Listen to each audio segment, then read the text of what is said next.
Welcome to the Suicide Monk, and I'm your host, and my name is Britton. Today we're going to be talking to my friend Caleb. He's an entrepreneur, and he also has a podcast called Stacking Habits that focuses on creating healthy habits for sustainable, healthy living, mentally, physically, emotionally. Um, so sit back and enjoy, relax, and we'll see you on the flip side. So based on that, why don't you introduce yourself and tell me a little bit about yourself? Give me a little bit of background. You're an entrepreneur by trade, or by nature. Yeah, I It think it's more of a seems. nature thing. Yeah, I think it's entrepreneur not really can a be, trade. Yeah, that's just kind of built in you, and has yeah, been I for a think while. But why don't you give me a little background on your life, what you've grown up in, uh, something like that. all the way back to the beginning when I was a Yeah, speck in man. my father's eye. Yeah. How was your upbringing? Oh man. All right. Well, I'm Caleb Roth. I'm 36, live in northern Indiana, so that's where you and I met. Grew up in Michigan. I'm one of 7 kids. I have a twin brother that's 18 months younger. So there's 3 of us that ran really, really close. Raised conservative Christian. Went to Christian high school. Went to a Christian college. Found my way down to Indiana. That's kind of the basics. Do you still hold on to the Christian faith pretty heavily? Um, yes and Because no. you went to a Christian college, and Yeah, I went to I mean Grace that College. yeah. It's a liberal arts college, but it's a Christian background. I would still hold Well, on to the title of Christian, in intending to be Christ-like in terms of what I grew up with very strict rules in the church. Um, I have to imagine Jesus would come back today and have just as many bad things to say about the church today as he did 2,000 years ago. sure. So yeah, I'd say the label still applies, but that's something that I'm trying to figure out still. Okay. In what way? What are you trying to do to, or what is your practice in that? Because I Well, assume that has to do with. I used to check all the boxes and go to church 3 times a week and Bible quiz and lead worship and do all the appropriate things. Now it looks more like trying to understand what Jesus actually said, what his message was, what it means to have abundant life, what it means to love others. The church likes to get hung up, and again, church is a nebulous word, and every body of believers is very different. But I Sure. believe we're made to be in community, and I believe we're made to love each other. And everybody has different opinions and ideas on what that actually means and looks like. Yeah, for sure. Well, you just got remarried I and did. got a big family of your own. Yeah, I You went want to tell from us a little bit about that? yeah, That's pretty exciting. divorced in 2021 technically, but really 2020. COVID slowed down the courts and everything else, but was out in Colorado, loved it out there. Have a son, he's 5 now. And so basically went from, having my son a little bit to getting remarried, and my wife has 4 girls. So my son's 5, her girls are 12 down to 7, and we are expecting another girl next month. So Wow. yeah, life went from basically living the life of a bachelor to jumping into a very full house, which again, I grew up with that. I'm one of 7, but I thought that ship had sailed and that was not going to be my life as a parent. And here we are. Yeah, that's a huge change because you're flying all over the country, playing golf, hanging out with the boys, going on vacation, and then just all of a sudden decided to jump right back into it. And it's a little different scenario for you now. So It's a what's lot of that a look different like? scenario. Yeah. I mean, Um, what's that? This is the last year, right? And yeah, I got married in May, so oh, 7, wow. 8 months ago. Wow. Yeah, And when's your daughter due? next month. So a little honeymoon baby. Wow. Yeah. Good for you guys, man. That was also not in the plans, but I think God has a sense of humor and a little sense of irony in a lot of ways in my life, and that was His way of kind of going, "Hey, you can say all the plans you want. I've got different plans for you." So we're riding that wave. Yep, I understand that one for sure. Um, what you'd also, I don't want to use this improperly, and maybe you have a different term for it, but you just retired from your latter position or job or company, basically. You want to talk about that a little bit? And I what brought joke that about? retirement. I'm 36, so I like to call it more of a sabbatical. But yeah, so I've had two careers, if you want to call it that. I worked in orthopedics. I did marketing for Johnson and Johnson Hmm, for 5 years right out of college. I didn't know Did that. product management, worked my way up. Pretty good job, in terms of corporate gigs, and could have had a future with them probably for the rest of my career. But like you said in the opener, I identify as an entrepreneur, someone that takes risks, someone that makes decisions, someone that steps out, and I really wanted that freedom, and so I got into flipping books. It sounds silly, and a lot of people say, does anybody still read? And the answer is yes. And built a pretty profitable book business back starting in 2015, moved out to Colorado. And then kind of on accident slash on purpose, the research tools to analyze books weren't that good. And so the tools I was using in my business to make decisions, I love data and numbers. I'm pretty headstrong as it relates to that. I tend to be more analytical than a feeler. And those tools were not very good. And got a brother that works for Google, some friends that were in tech, and said, "Hey, can we make a better mousetrap? Can we make a better tool?" And we did. And pretty soon, my little fun, cute side hustle of a book business turned into a full-fledged team, and customer support and marketing and everything. And we built a pretty good sized community in the book flipping space for Amazon sellers, and created software to go along with it. And then we were fortunate enough, as our excitement was wearing down. I tend to like to do things for 5 to 7 years at a time. As that Hmm, was kind of waning, in year seven, private equity approached us and bought the company. wow, that's incredible. So That's I kind of what you want to do if you can do it, right? it's pretty rare to get a clean break. Yeah. And a lot of I had coffee with a guy this morning who's just getting into the book industry and just wanted to, pick my brain and ask questions. And he's been in the music industry. He's 42. He's been in the music industry for 20 years. And he Oh, had a wow. pretty good run, did house music, had his career. And he's kind of realizing that, the young kids, as he calls them now, are showing up and the industry's changing. He just doesn't want to play the games that he feels he has to play to succeed. And rather than keep riding that, that's the only thing he knows, rather than ride that train until it dies, he decided to jump off, and he's making his own path now. And he's found eBay and Amazon, and he's loving it. And maybe that works for a while. Maybe that's his next big thing. Maybe that's just his next 5 to 7 years. Who knows? But Is it lucrative enough to just sell books on Amazon, and if you do it right, I guess. yeah, yeah, yeah. I mean, there's people that are Because doing. you had a backing of you had some tech behind you that really kind of launched you. Is that what I'm Yeah, there's understanding? pretty good software out there. So I ran a company called Scout IQ. There's a lot of tools designed to help find items and books, and there's tools designed to list them, and there's specific tools to reprice them and make sure that your pricing is competitive and that you sell what you have. So there's a lot of good research and tech that backs anybody up, whether you build it yourself or whether you buy something else off the shelf. But it is a good industry. A lot of people use it as a gateway drug to get into entrepreneurship, and a lot of Hmm, older people use it as a way to supplement retirement. So we had a lot of people under 30, a lot of people over, let's call it 50 and 60, that sort of got into the book industry. sure. And from Yeah. there, once you learn the skills, once you learn that you actually can make money, that sort of opens your eyes, opens your awareness. And some people decide to stick in it, like I did, although I did slightly shift gears and do the software side. And many other people then decide to branch up and try other things like private label or wholesale or just other business models that may be more scalable. Mm, yeah. Well, that's awesome. And you've taught a lot of people to do that. So Yep. you became kind of well, and you're still teaching people how to do that. Yep. You became kind of a teacher in the field of your uh, founding business.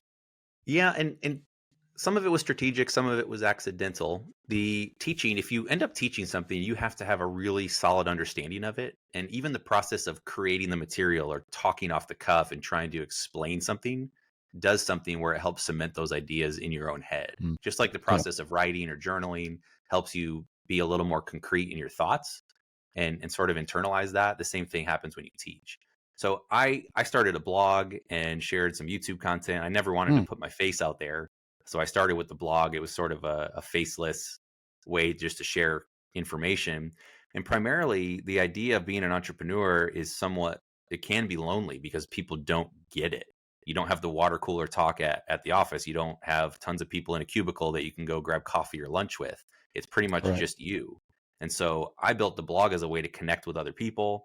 And eventually that turned into a marketing arm, although that wasn't necessarily the intention when I started.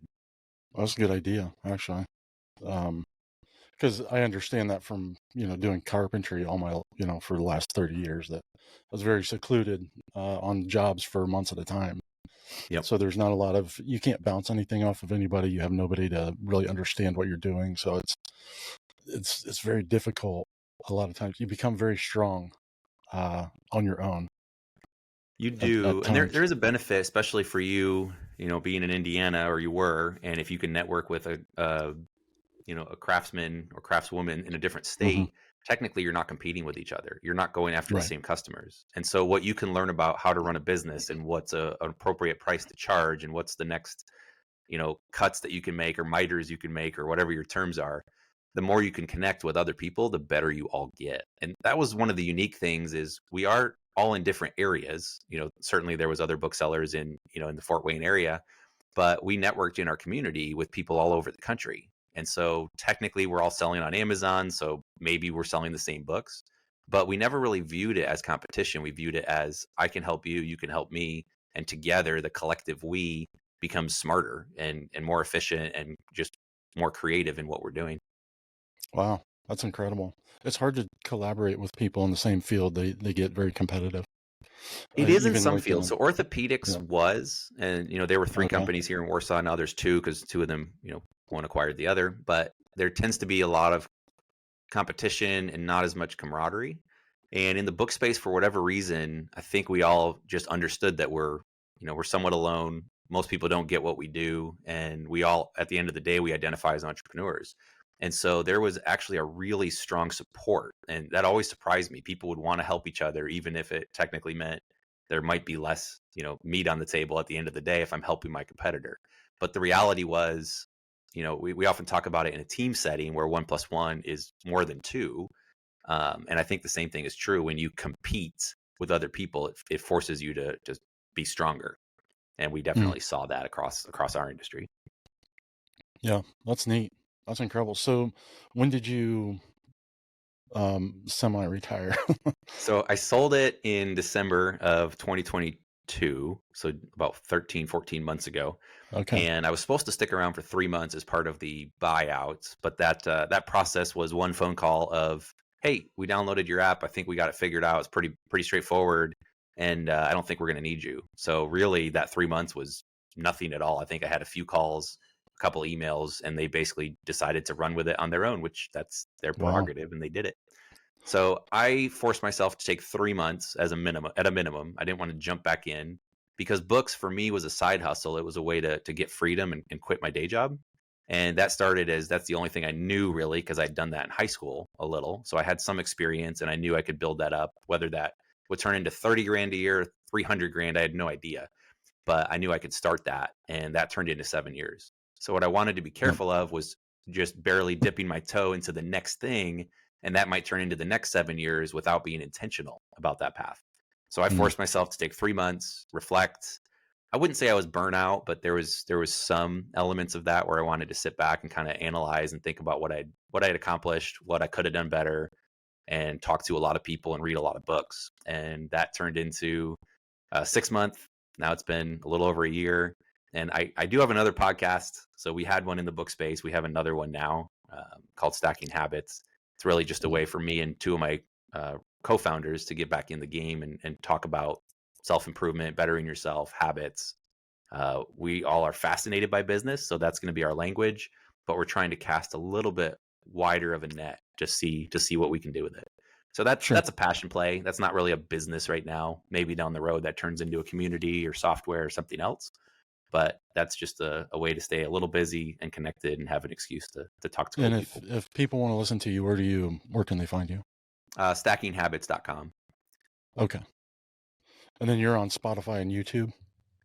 Yep, Spotify, Apple Podcasts, pretty much anywhere you can find a podcast. We're out on all of them. I think Okay. we were talking about this as well, but we use Buzzsprout, so it propagates it to all the platforms, and you can look up Stacking Habits podcast, and hopefully we'll pop up. Nice. Very good. How's that going? Uh, Slower than we'd like.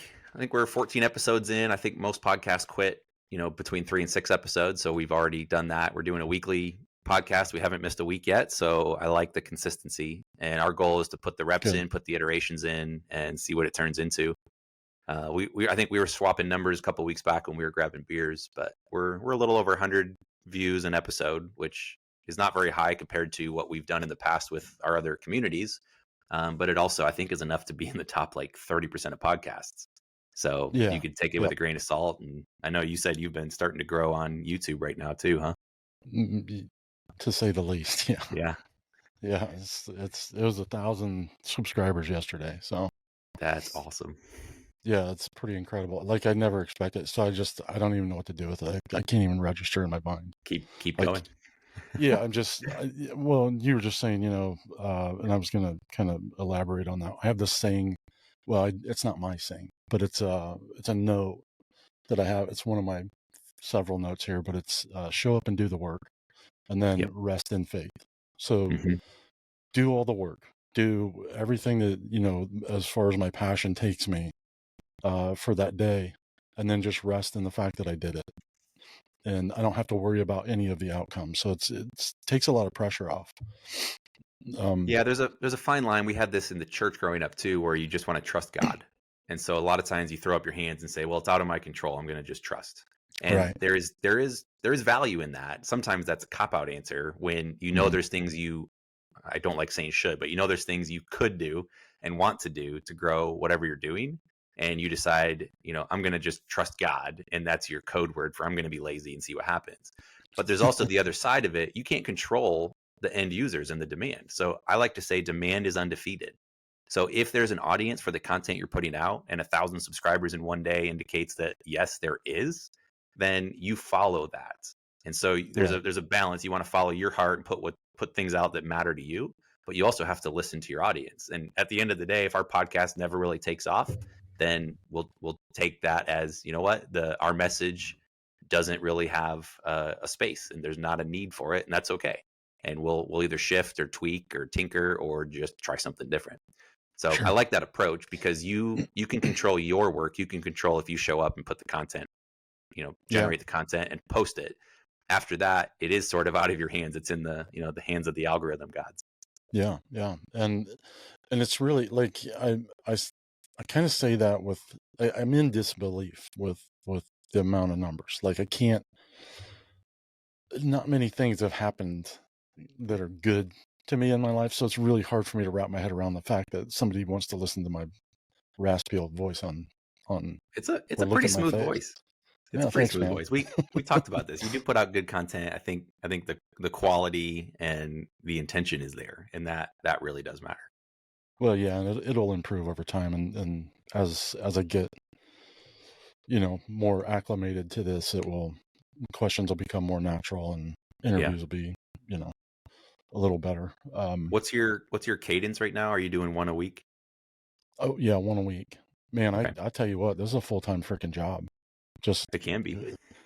it is like I don't use Riverside to edit, so I notice in a lot of the Riverside videos, they'll have these little cuts, and you'll miss certain words because they're cutting the silences out. I figured Yep. it out the other day. I was Oh, watching. I was nice. like, that's why it's cutting words, because they're cutting the silences, and that's Yep. what I don't want to do, because some of the silence is very necessary.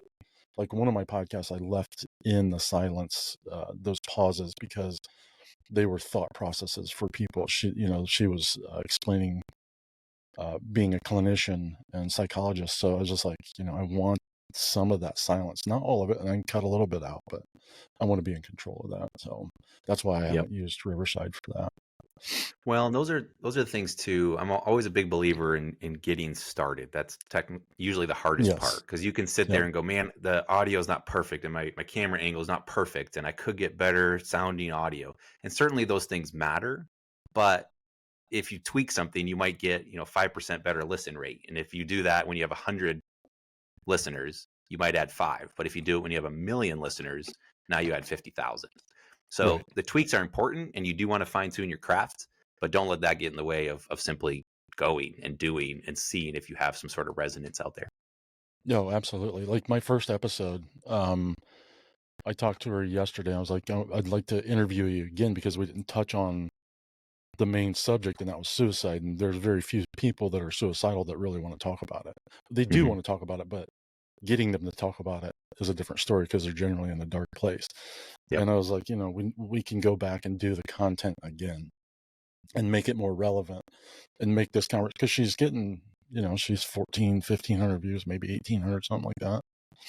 In 5-6 days, it's like the content's, even as, it wasn't bad content, but it wasn't the best. It was the first interview. So, Well, I think that's the beauty of it too, is you have that marker out there that's public, whether it's a blog or a podcast or right. YouTube. You can always go back and say, man, look how far I've come.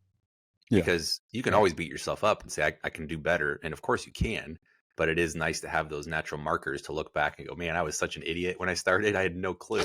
And, I'm still learning, but at least I'm better than I used to be.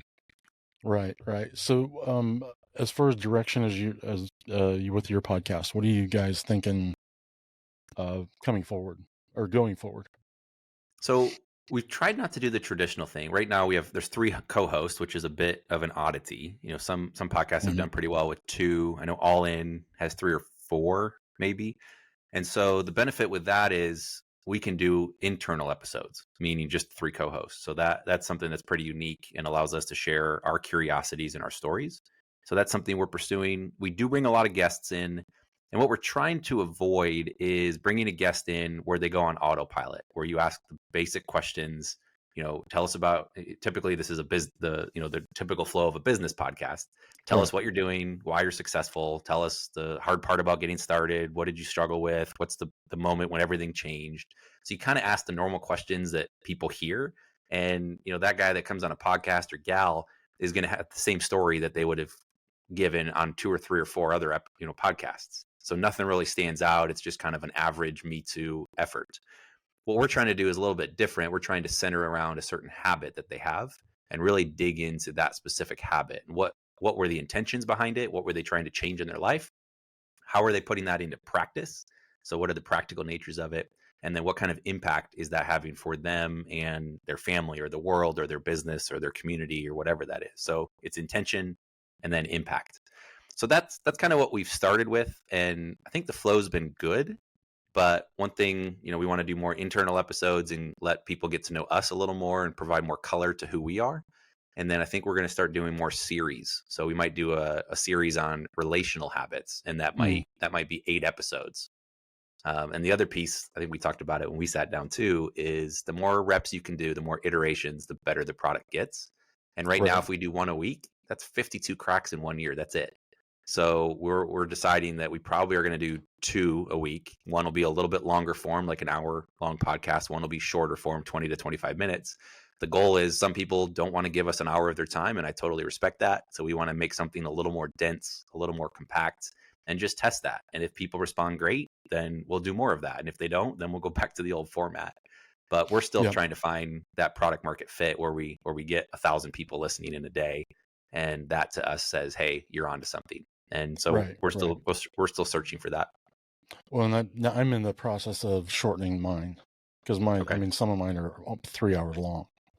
Joe And Rogan proved that people will listen. Tim Ferriss does uh, the same thing. A lot of his are, I hour and a know, half to 2.5 hours. So I it is know. doable. Yeah. And I do get a lot of listeners, but there's only so much time you spend in a car, or, Yeah.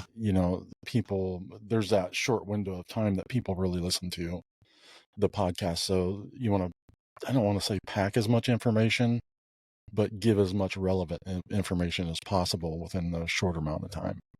Yeah, and So, the other thing, I don't know if you're toying with this either, is we're trying to change the format a bit. So some of that may mhm. be an email where we do a bit of a newsletter feel, where if you had 30 seconds to scan an email, you could get something of value. And if you had 5 minutes to read a longer article or a short video, you could do that. And if you're willing to give us 30 minutes or 60 minutes, you could throw a podcast on. So we're Yeah. trying to find, what is that content that people want and is necessary and will help move people forward and get them unstuck and shine a light and whatever other um, analogy you want to throw at them. But we're trying to Right. just Right. tinker and play with it, see what people are receptive to. So since you're um, since you got away from the books, we'll just call it retirement. Since you retired from the book industry, And I do have you, my AARP card, so I guess I technically am retired. oh, that's good.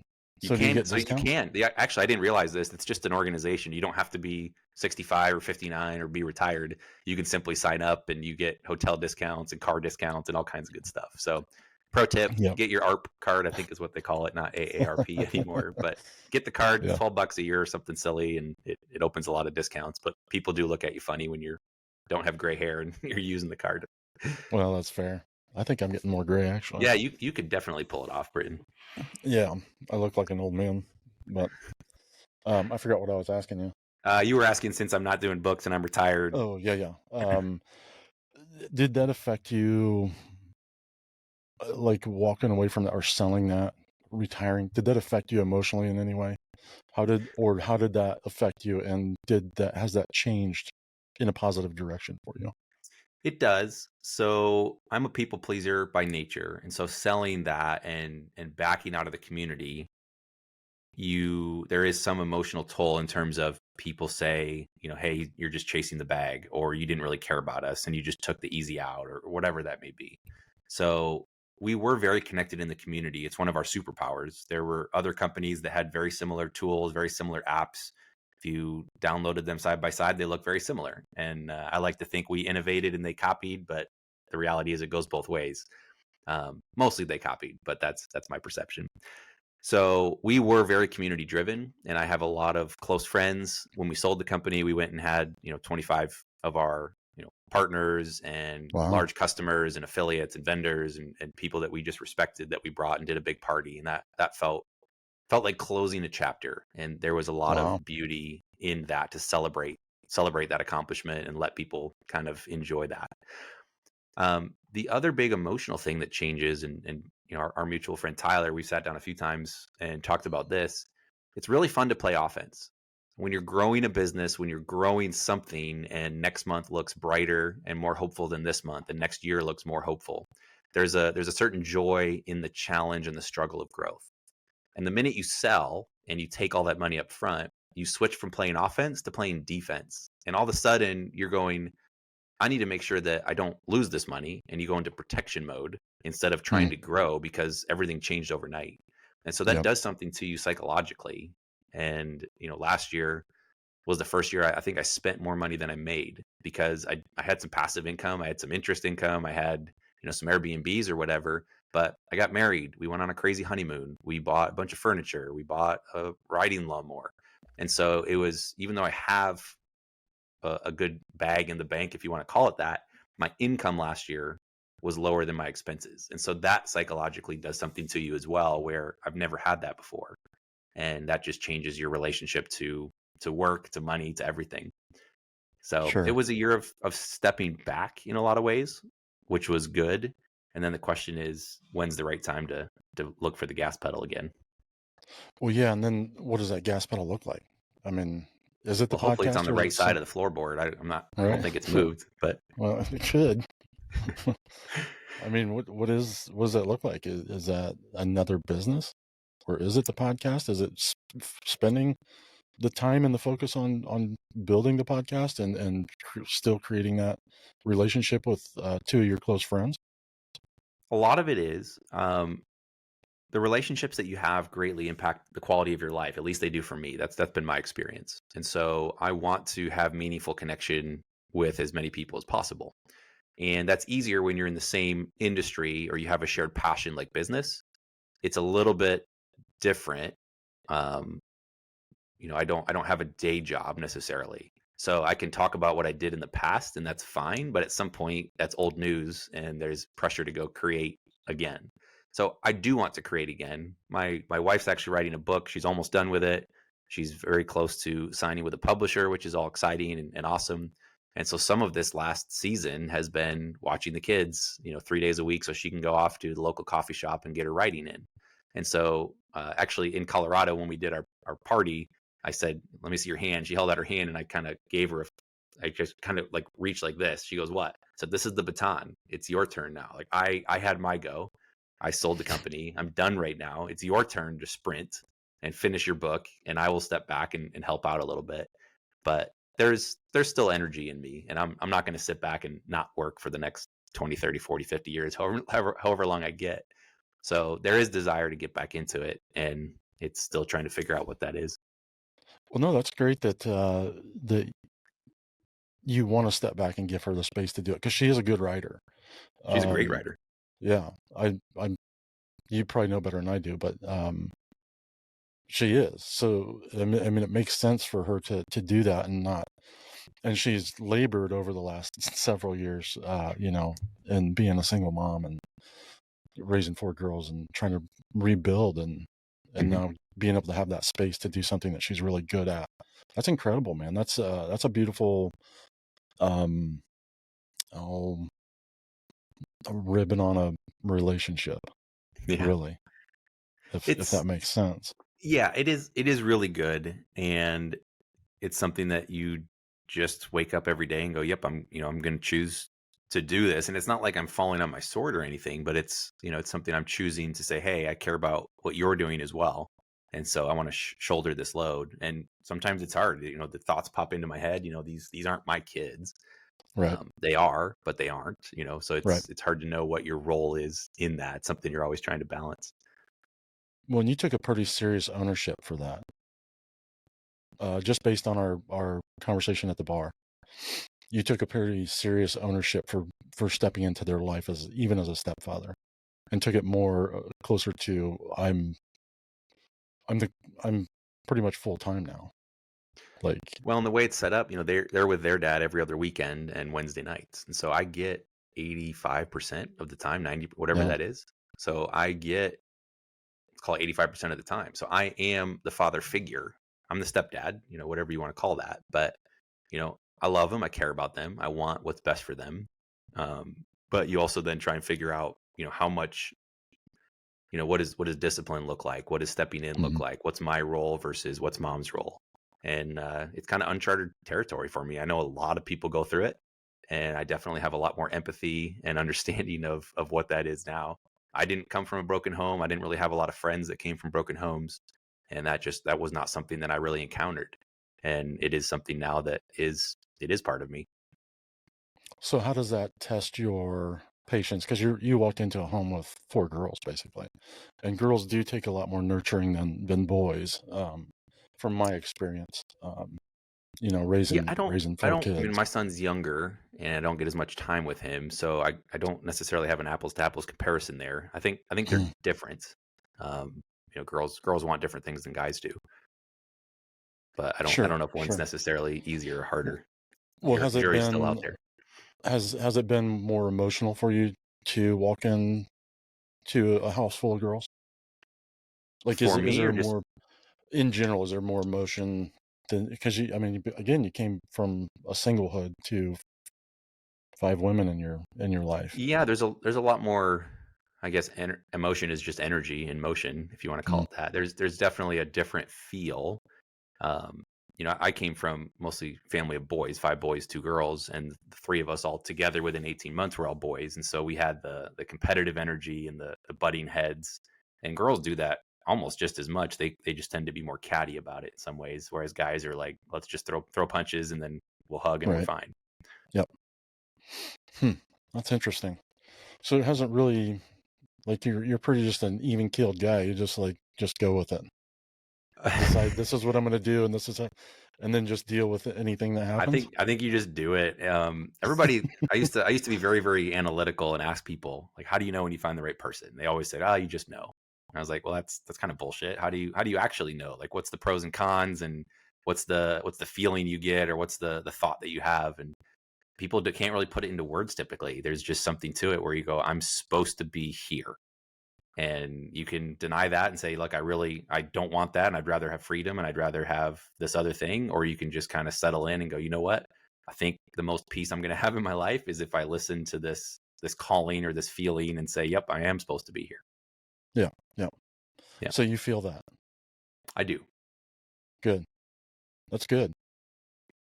That's because there's been, I mean, just knowing you over the years, there's been some unsettling in you, but that seemed to have kind of turned the corner probably about a year and a half ago, I think, is Yeah, when I noticed it. there's been some significant changes. Or In the maybe a year people and I a half hang ago, out you with. were, yeah. Huh? About a year and a half ago, you were looking at turning that corner, I guess I should say. Yeah, yeah. And it was always there. And the unsettled feeling is something that does drive me as well. So that can be my superpower. You have to find the balance between having the drive and the hustle and being willing to go out and just try random things, but also recognizing and being able to step back and go, what am I looking for? Like, why do I feel this unsettled feeling or this anxiety or this eagerness to be on the move? Like, I'm usually happier when I'm on an airplane, moving somewhere, going to see somebody and having that adventure. And Hmm. sometimes it's too much and it's too much movement. You have to be honest with yourself and actually then cancel a trip or sit still. But yeah, that can be a superpower, but you have to figure out what that means for you. That's interesting. So I forgot where I was going to go with that. I had it, and that choo-choo left the station, which was That's all pretty right. typical of my brain anymore. It's Funny not. side note. My 5-year-old son was over. Our 10-year-old turned 11 yesterday, so we had a little bit of a birthday party. And he was over, and I've been nerding out over Rubik's cubes this year, trying to learn Mm, the algorithms. And I've got the basic one. I can solve it, but I don't like some of these guys are doing it in like sub 10 seconds, sub 5 seconds. I can't yeah, possibly it's fathom it. 3 something it's Oh, it's crazy. silly. But my son last night, just out of the blue, was playing with it, and he made the white face. He the white colors did Hmm. all 9 cubes were all white on one side, and he's like, "Here, I did it." I'm like, "Okay, like, did you get lucky?"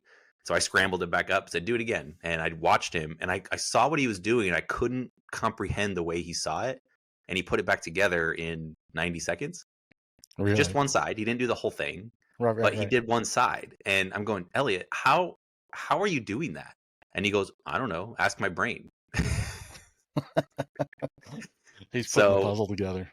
he did it. But he can't explain it. It's like that.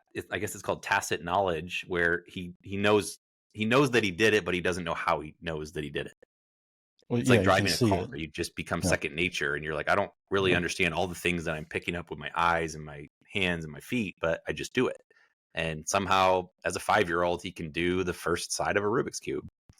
That's amazing because then if you see that stuff as a parent, you can nurture that intelligence. Well, Like there's I a did. Go ahead. yes.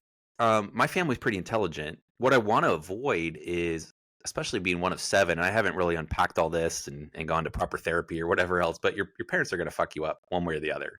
And I Right. think they always do their best. And as a father now, I try and do my best, but I know I'm going to screw my kids up in some way. It's inevitable. Like, Yep. no matter how much I love, no matter how much I care, no matter how much they care. And I think one of the downsides of growing up with 7 of us was I always tried to stand out. So you always want to perform or achieve in order to get the attention from your parents. And maybe attention equals love. And again, I haven't really unpacked all that. So I do want to celebrate his solving one side of a Rubik's cube. I think that's remarkable. I don't know a lot of other 5-year-olds that can, somehow put that together spatially. But I also Right. don't want to get to the point where I only praise him when he does something intellectual, because Sure. then he Yep. subconsciously is going to try and do more things in that arena just because that's what dad goes, hey, you're pretty special, you're pretty awesome. So I also want to, when he figures out emotions, and he's trying to figure that out right now, I want to praise that and say, hey, that's awesome, you're feeling this, you expressed it, you let it leave your body, and that's amazing, I love that. You are carried, you're thoughtful. So I want to nurture a lot of things, not just intelligence. Oh, sure. Well, and I think that's what makes you intelligent is having a lot of those different facets of skills Hmm.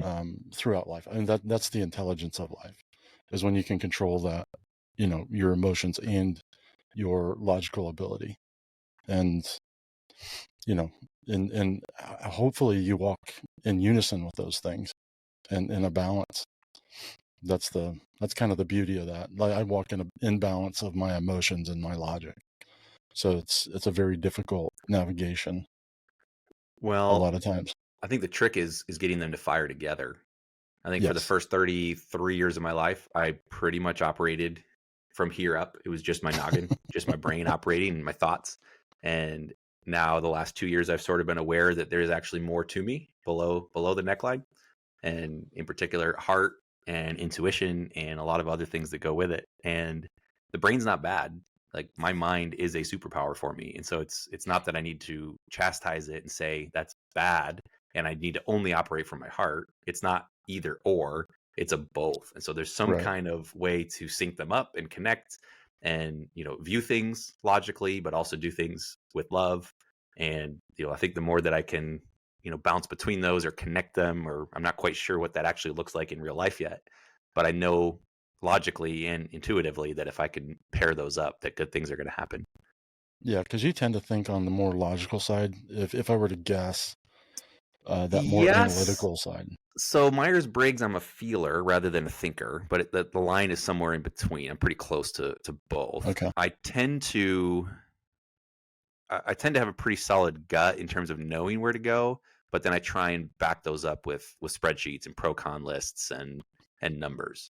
So I tend Okay. to rely on numbers, partly because we live in the West and we're very scientifically driven. I'm also very comfortable with numbers, so that's an easy language for me to talk. Okay. So I think I'm more in between than I would have thought before. But if you connected with me, the first 33 years, so before when I was back in Indiana, then it would have been Right. more head driven, I would say. Yeah. Yeah. So you're entering into that intuitive, emotional side of who you are in I'm the at last few least I'm at years. least opening the door and peeking inside. That's good. That's not a bad way to do it. Get I'm acclimated aware to of it. something a little bit more, and we'll see what we do with that. Yeah. Yeah. Um, if there's anything you could do, different about your last 36 years, would there be anything that you can control?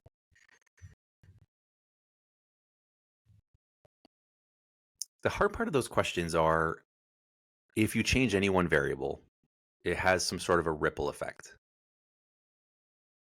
And so I'm pretty happy with where I am right now. Could the path have been more direct? Could I have hurt fewer people along the way? Could I have gotten here faster and saved years? Yes, yes, and yes.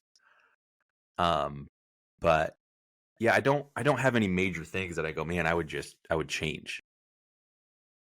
Hmm. That's And good. yeah, and I'm not trying to be, shallow or not look at it. There's things that pop into my head that I don't necessarily want to say out loud, but there's things that I go, yeah, I hurt people. My decisions had an impact.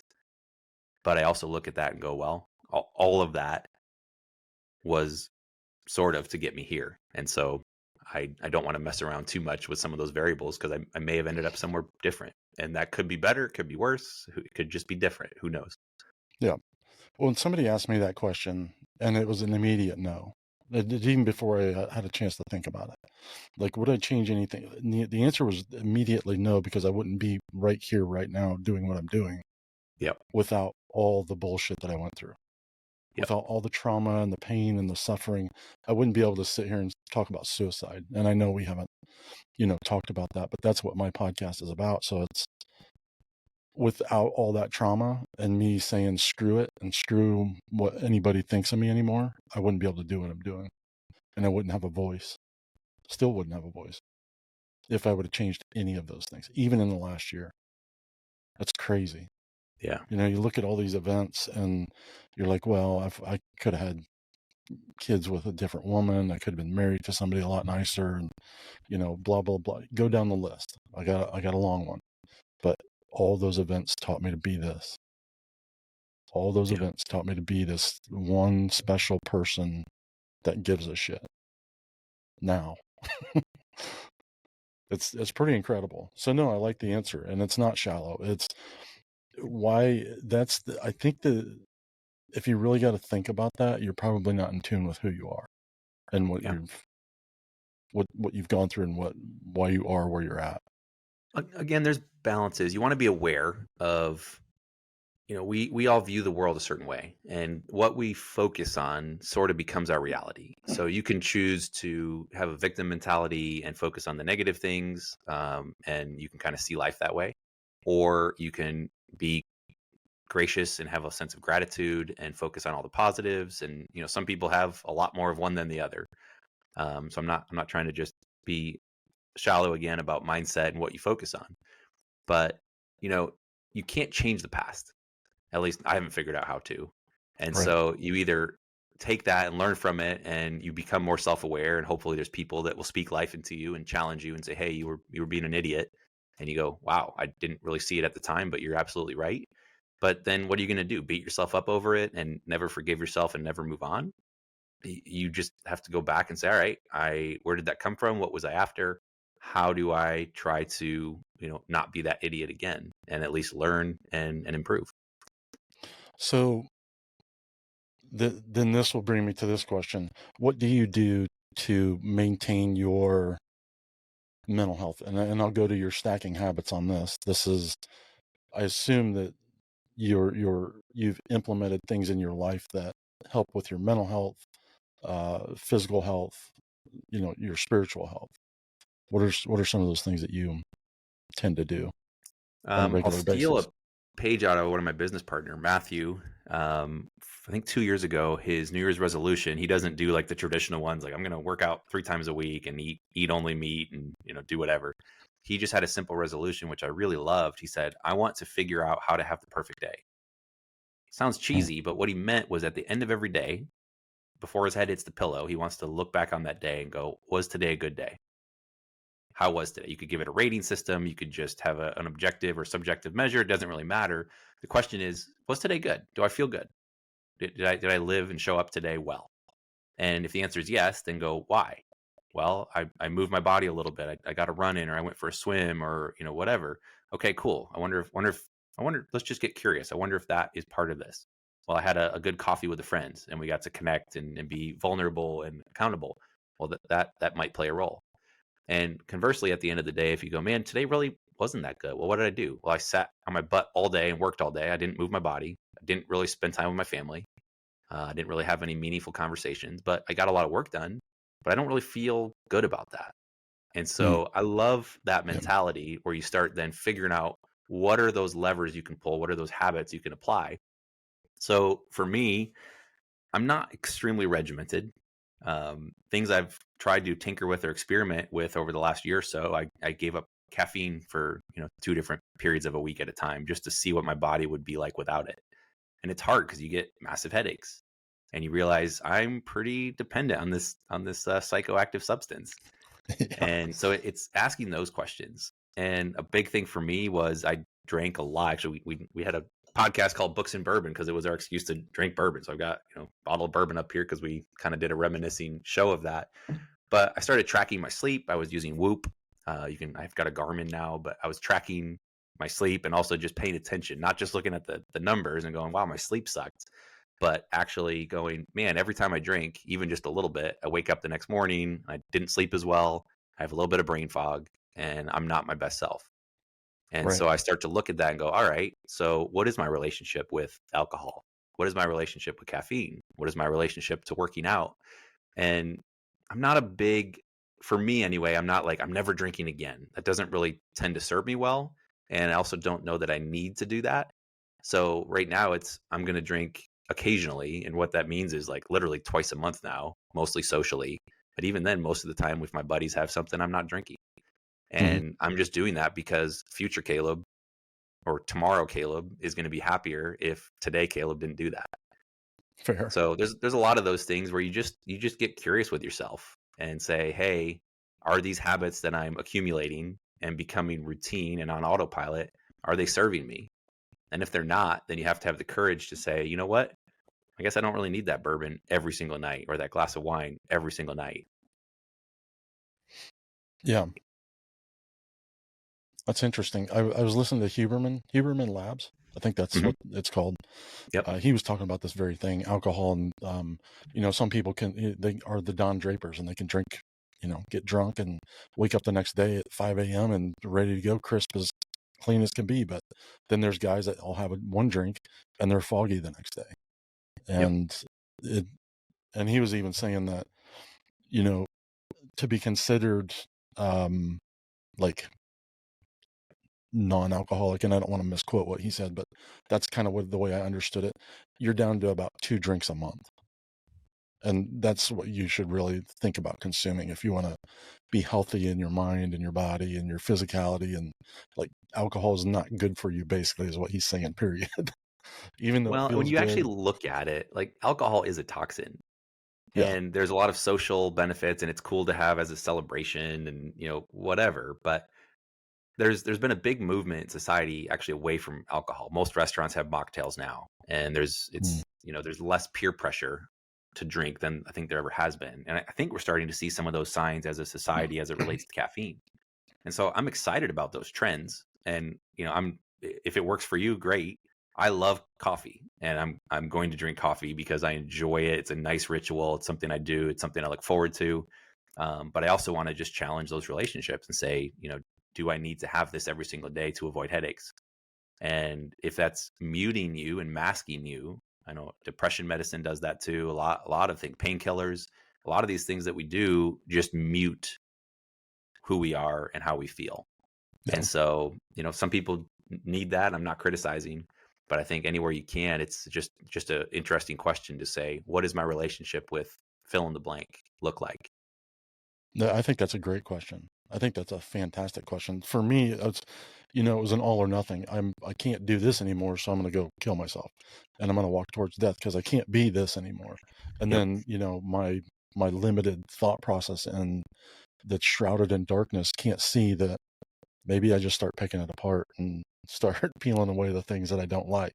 And that because it's, based on the emotional response to the detriment that you feel. So it's very hard to see outside that. So I love that you're saying that, just it's basically what I've done in the last 5 years is I've went from this emotional, like, I'm going to take my life, to this logical, I'm going to take my life. But in the process of becoming this logical person, I stepped back and said, I don't like these certain things about myself. I accept them about myself, but now I don't really like, this, and this. And I started peeling those things away. And I think that's a beautiful thing. I started doing exactly what you're saying, is that I started questioning my relationship with myself Hmm. and the things and the habits that I have. And I'm still doing that today. I mean, things are still peeling off, and things are being re-adhered to me. New things are being put in place of those old things that are being taken away. So it's a beautiful process if you can engage in it in a way that is going to change you emotionally for the better and physically for the better. It sounds like you're removing more habits than adding at this point. Is that a fair assessment? Yes. Yeah. Yeah. I have added some. One of the big things for me though was I had to take away some things, and I didn't know how to add anything back in. So what has started to naturally happen since I started to take care of myself is now I'm being nicer to people. And now I'm intentional about that. Even when I'm in a bad mood, I'm like, I am going to go make somebody smile today. Because the result is it makes their day, and it changes my attitude Yeah. towards everybody.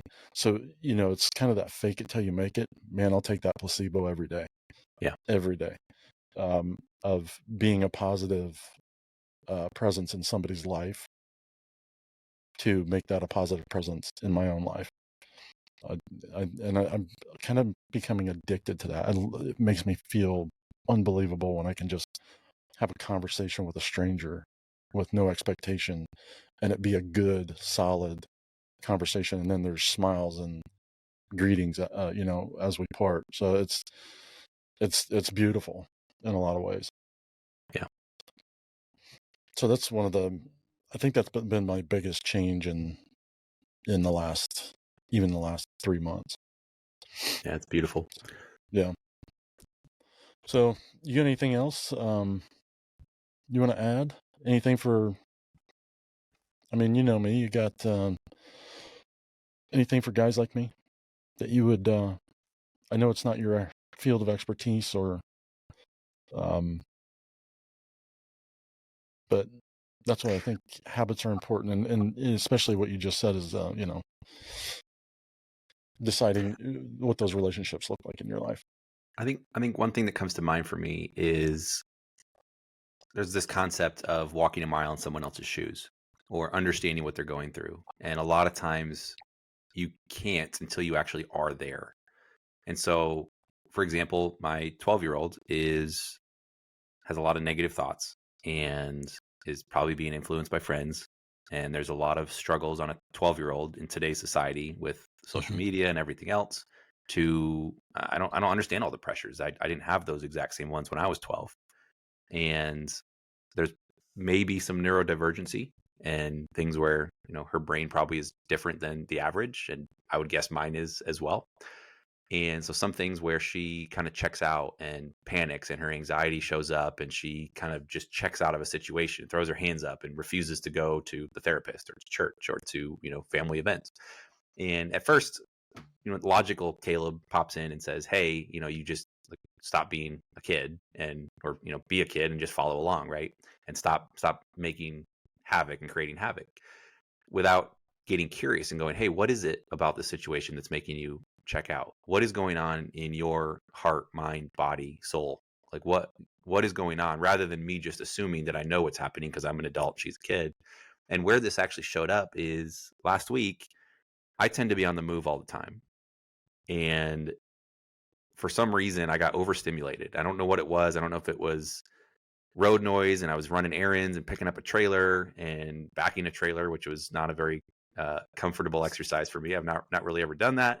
So there was a few stressful things that day, and I got home and took the kids to dance and was at a coffee shop, and there was a couple that was next to me talking very loudly, and I didn't have headphones and I couldn't tune the noise out, and it just kept building and building and building that pressure. And I got home and literally I just had to check out. And I've never experienced that before, where I Hmm. literally told Alicia, I'm done for the night. And I went to the bedroom, turned the lights off, put noise canceling headphones on so I couldn't hear the kids, and curled up under a blanket and just laid there for 2 or 3 hours until it was time to go to bed. And the thought occurred to me, I wonder if this is what my kid is feeling from time to time. I wonder if it's this level of overwhelm where literally I didn't want to be in the room with anybody else. Hmm. And so getting curious, and maybe that was actually me. I've never had that before. What I suspect was that was somehow that God or the universe or whatever you want to call it was showing me what she may be feeling from time to time. And the minute I had that level of clarity, it allows you to be that much calmer instead of going, "Hey, you're being an idiot." And I can go, "Hey, hun, what are you feeling right now? What is going Hmm. on?" And getting curious. So not only curious about yourself, but curious about others. So I think the same thing applies to you. I don't understand. I've never been suicidal. So I can't understand your brain. But I think having the curiosity rather than just going, "Oh my gosh, Britain's suicidal and I don't want to touch that. I'm going to just kind of stay back over here where it's safe." I think instead getting curious and going, "Man, what is that like?" And opens a door, whether you want to share or not, it's up to Yeah. you. But Yep. there's so many things in life that I will never understand, whether it's gender things or, I'm a man, I can't quite understand women. Of course, no man can. Otherwise, Right. we'd figure this thing out, and probably vice versa. I don't know that women really understand everything about men, but there's certain things that I'm never going to understand because the way I was raised, my upbringing is different than others, and vice Yeah. versa. That goes two directions. So I think that's something I've been really learning lately is you don't understand someone else. And even if you think you do, there's usually way more complexity below the surface. And the more curious you can get and the more interested you can get to ask those questions, the better you're actually going to be able to connect and relate and serve and be a leader and be a dad and all those other things. Hmm. No, that's incredible. And that's kind of where I was going earlier in the conversation with you transferring with all the or coming into, these lives of these women, five of them, and then the emotion and dealing with some of those things that you haven't really ever had to deal with. Number one, because you had brothers. I mean, right? Most of them were brothers, or all Yeah, I had two brothers, or sisters, but one was quite a bit older, one was quite a bit younger. So we didn't, okay, we shared life, but not the same stage of life. right, right. Not in yeah. So yeah, that's what I was curious about. So that answers quite a bit, and it's neat to watch how you're navigating that. So, and not only allowing yourself to enter into those hard spaces, but then analyzing those and applying them to the kids and even your wife and Yeah. yourself. So that's really cool, man. Well, thanks. Yeah, that's good stuff. So anything else? No, that's really it. Well, Caleb, thanks for being here, man. I appreciate you doing this. I appreciate you being part of this. And if anybody's got any questions, go check out Stacking Habits, right? Yeah, check me out on Instagram, caleb.j.roth. And if you're in Northern Indiana, look me up. But other than that, love to connect, love to just bounce different ideas. I love business, but there's a lot more to life than just numbers and dollar signs. Yeah, that's right. That's right. All right, man. Well, thank you very much. I appreciate everything. Yeah, You have a thanks good for day. having me on. Yep. Tell your wife hi. I will. All right. Suicide Monk out.